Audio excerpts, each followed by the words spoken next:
Good evening, and we're going to again go back to the Old Testament is about you, and this time we'll see how this approach also reaches out to our whole society and our culture and to the mentality of our age. We sometimes think there have been these tremendous changes because of technology and development through the ages, but at root mankind is still the same as he always was. We're at that era now, just at the end of the 900s BC, going into 825 to the 870s to up to 825 BC. And this is the era when Asa has been reigning in Judea, and striving to follow God's will, striving to abolish idolatry and to strengthen the faith.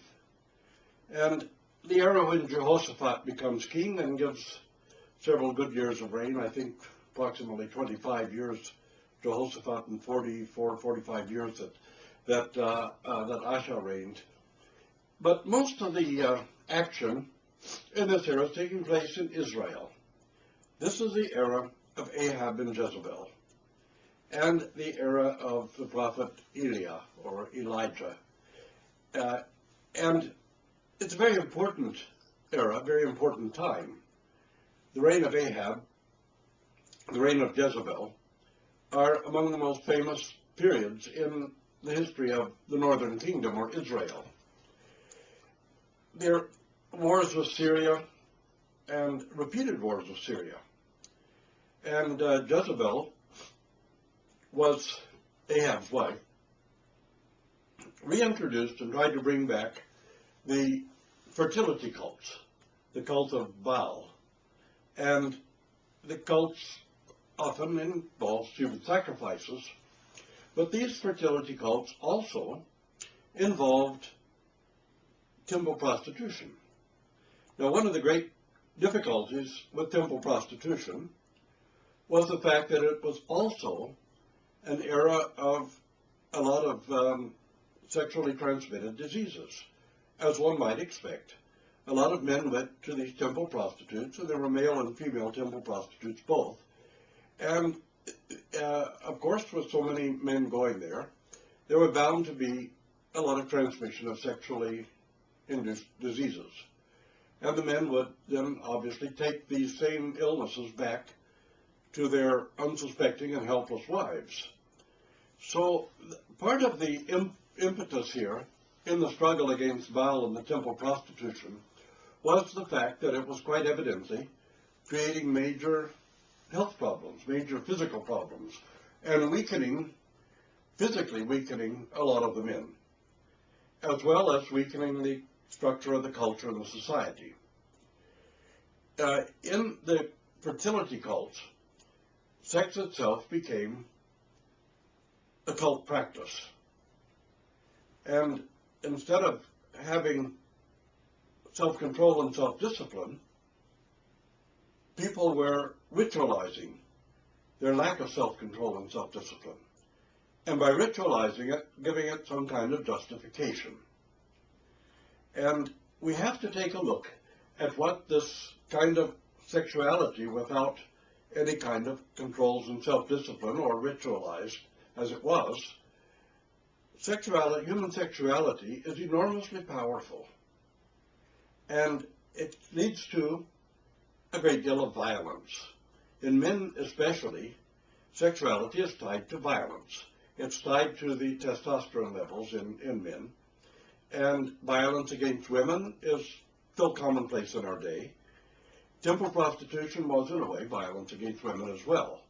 A lot of women were sold and bought as slaves of the temples, and they had no choice about whether to be prostitutes or not. And the same with the young men who were also temple prostitutes. And so this was a kind of violence in itself. Well, the great struggle between the prophets of God and the priests of Baal took place in a particularly strengthened way during this era, likely because of Jezebel's power over Ahab and Ahab's susceptibility to allowing her whatever she wanted. So there was a strengthening of these fertility cults, these worship of Baal, and of the degeneracy and the additional disease and illness that went along with it, as well as the violence against a lot of the temple prostitutes. Ahab, at this point, has his great battle with Ben-Hadad of Syria. By all odds, Ben-Hadad should have won the battle, but Jehoshaphat of Judah comes to his aid, and Ahab wins the battle. But his fate is determined because of his disobedience at the time of the battle, and because of allowing Jezebel to undermine the whole culture and society of Israel in this way. So at this time, the prophet Elijah appears on the scene, prophet Elia, and it is at this time around 870, 880, in that era, when prophet Elia has his great showdown with the prophets of Baal, when the altar is set up, and Elijah encourages them to drench their altar in water many times over. And then he challenges them, call down fire, and have your offering accepted. And they find it impossible to do this.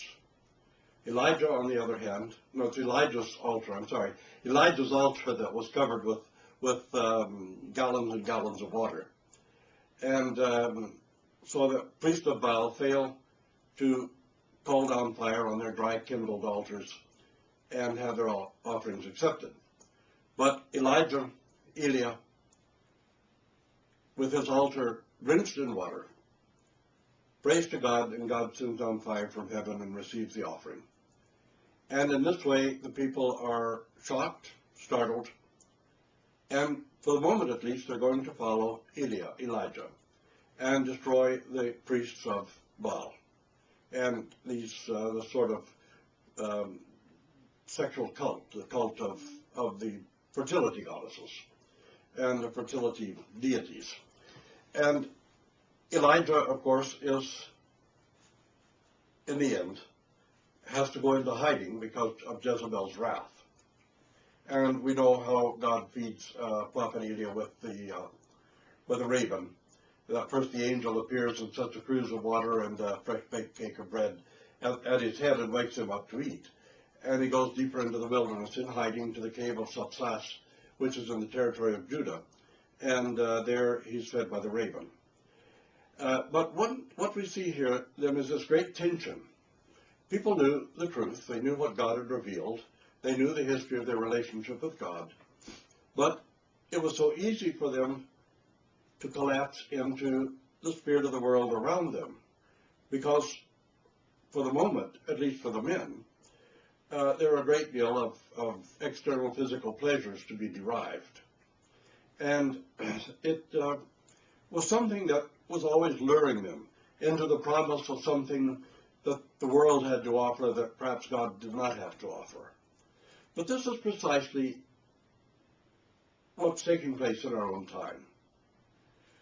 So many times in the past few years, I've dealt with young people who were willing to actually leave their home and at a young age in order to gain more, thinking they were going to gain freedom and more more physical material possessions by the simple expediency of delivering or selling drugs. And they did this and went into a kind of misery and risked their lives because they wanted material possessions. They wanted what the world had to offer and not what either the family or what God had to offer. It was so in the time of Ahab and Jezebel and the prophet Elia, and it's so in our own time. And we'll continue with this discussion a little later.